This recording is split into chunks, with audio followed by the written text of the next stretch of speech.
Thanks for joining us from the Ohio AgNet Voice You Know with the News You Trust studio, sponsored by BASF.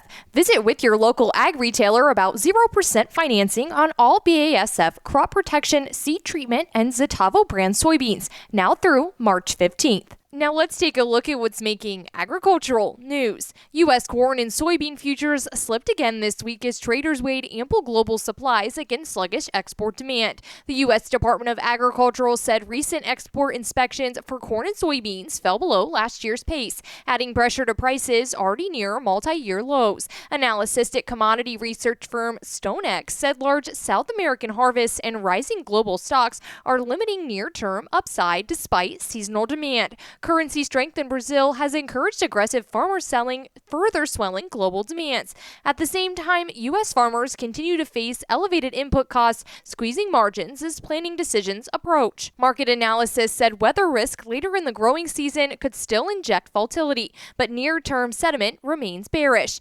USDA will release updated supply and demand estimates next month, which traders say could provide clearer direction for spring markets. Also making headlines today, livestock and poultry producers across the Midwest are stepping up biosecurity measures as highly pathogenic avian influenza continues to circulate among wild birds and commercial flocks. The USDA confirmed additional detections in poultry operations this week, while state agricultural departments urged producers to limit farm traffic and monitor animals closely. Reuters reported that egg prices remain volatile as producers depopulate affected flocks and rebuild inventories. Industry groups say supply recovery could take months, particularly for smaller producers with limited resources. And now let's take a look at the markets. Brought to you by Seed Consultants, simply better performance. Learn more online at seedconsultants.com. March corn is closing in today down 2.5 at 4.28 1/4. May corn is down 3 1/4 at 4.35 3/4. July corn is down 3 3/4 at 4.42.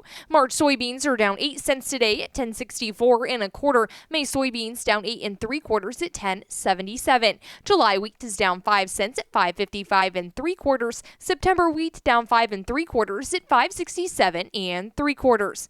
Now looking to livestock, February live cattle are up 35 cents at 235.85. April live cattle down 47 cents at 236.80. February lean hogs are down 45 cents at 87.25. April lean hogs down 30 cents at 95.15.